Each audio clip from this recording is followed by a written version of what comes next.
Peygamber Efendimiz sallallahu aleyhi ve sellem ümmetini çok severdi. Daima ümmetine dua ederdi. Bu etibarla bizim de günde en az 10 kere ümmet Muhammed için dua etmemiz Allah Resulü'nden mesrur edecektir.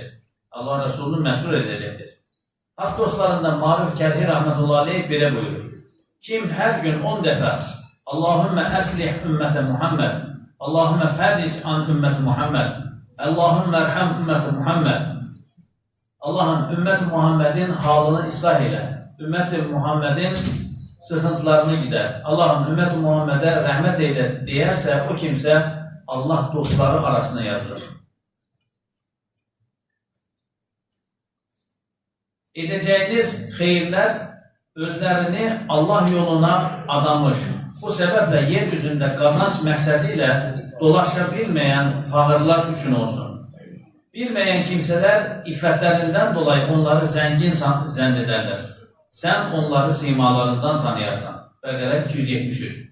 Yani sen kimsesiz ve müzdaripleri araştırmalı. Onlar hallarını erz etmeseler de onları simalarından tanıyarsan, tanıyacak bir kalbi, hassasiyete ve könül seviyesine sahip olmalısan.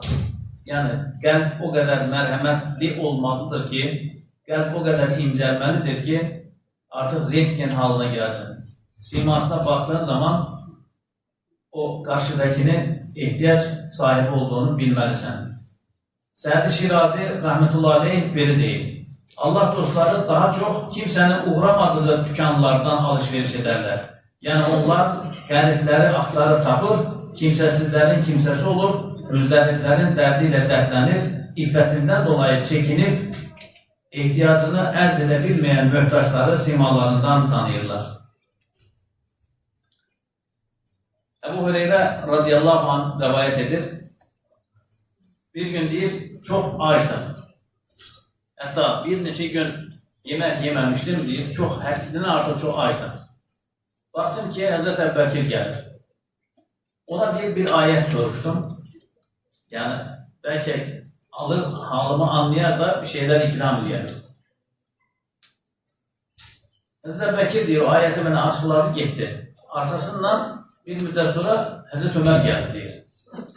Ona da diyor, bir ayet soruştum, o da diyor, ayeti açıkladı gitti. Sonra Resulullah sallallahu aleyhi ve sellem geldi diyor. Yüzüme baktı. Ebu Hureyre ardımca geldi diyor.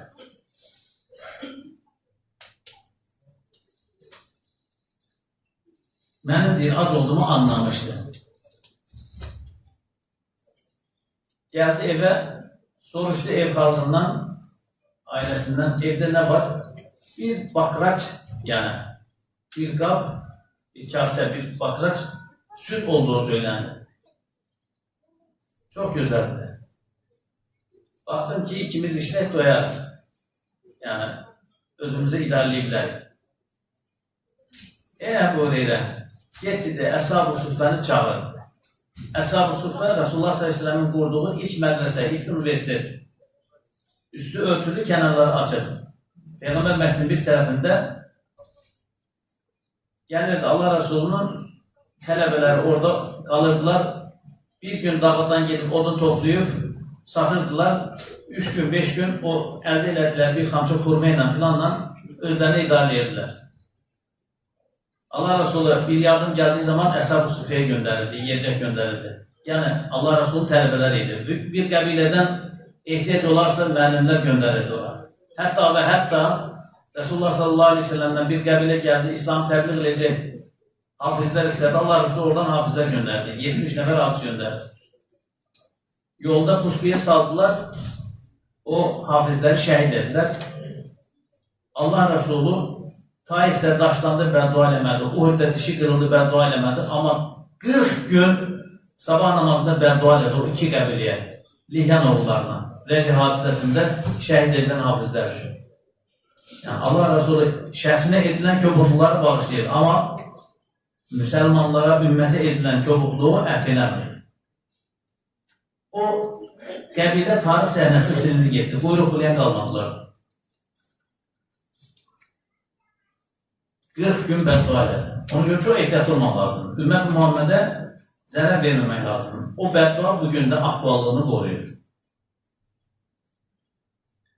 Əbu Hüreyra radiyallahu deyir ki, bir addım ileri gelirdim, 2 addım geri gelirdim. Yani ayağım gidirdi, özüm tutmaya istemedim. Neyse gittim, Eshab-ı Sufyan'ı topladım, geldim. Allah Resulü süt bakracı dedi ki, Bismillah deyin, ver içsinler. Bismillah deyip içsinler. Ve hisse doyana kadar içsinlerdi.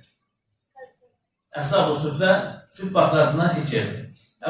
Ebu Hüreyra radiyallahu anh deyir ki, sütü içirdiler, baxırdım azalmır. Resulullah sallallahu aleyhi ve sellem möcüzəsi. En sonunda deyir, bir Resulullah qaldı, bir də mən. Resulullah mən için dalına siz için eləmədi. Səhabənin hamısına ikram elədi. Sonra dedi ki, buyur Ebu Hüreyra, götür iç. Ebu Hüreyra içti, iç Ebu Hüreyra dedi. Yine deyir, içtim, iç dedi. Artık dedim ya Resulallah, bura kadar geldi. Bir kurtunda alsam istifra edeceğim. Ondan sonra deyir, Resulullah təbəssümlə götürdü, özü içti. Yani Allah Resulü başkalarını doyurmakla huzur tapırdı. Sahabe-i kiramı doyurmakla huzur tapırdı. Biz de ümmetin derdiyle dertlenmeliyiz kardeşler. İçimizde, kainatta ezilmekte olan Müslümanların acısını hissetmeliyiz. Elimizden ne gelirse seferberlik etmeli. Elimizden ne gelirse Ümmet-i Muhammed'e yardım etmeli. En azı dualarımızda anmalıyız. Boykot etmeliyiz.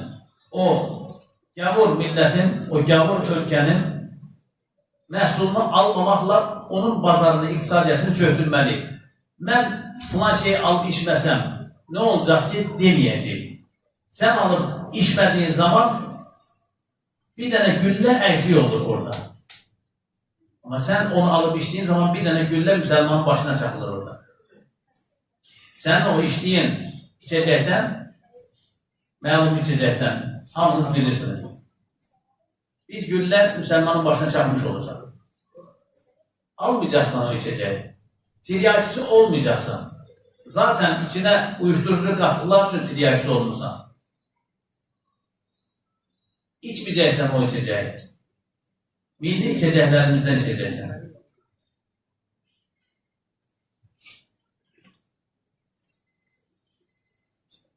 Elmar kardeşimiz Moskva'da ameliyat olunca sizlerden dua istiyor. Allah Teala şifalar ihsan eylesin. Nerman kardeşimiz de dua istiyor. O da seyahatinde problemler var. Sizden dua istiyor. Allah Teala ona da şifalar ihsan eylesin. Serdar kardeşimizin bir senet işi var. Allah hayırlısına tamamına erdirsin. Sizlerden dua istiyor. Rabbim yüzlerini güldürsün. Bir baba xahiş edir, 2 nəvəsi ayın 12-si 15-i imtihana girəcək. Allah Teala müvəffəq eləsin. Allah zeyn açılığı versin. Əskərliyə gedən evlatlarımız var. Cəmaatımızdan da evlatlar, əskərliyə gedən qardaşlarımız var. Rəbbim öz zamanında saxlasın. Sağ-salamat gedib gəlsinlər. Vətənə xidmətlərini, vətənə olan borçlarını verərək gəlsinlər. Sağ-salim. Yüzlərini güldürsünlər valideynlərini. Allah Teala xəstələrimizə şifalar, dərdlilərimizə dəvalar, borçlu qardaşlarımıza xeyirli ədalar ihsan eləsin. İşi olmayanlara iş, eşi olmayanlara eş, evladı olmayanlara Allah Teala salih və salihə evladlar ihsan eləsin. Evladı olanların da Allah Teala sayını artırsın və salihlərdən eləsin.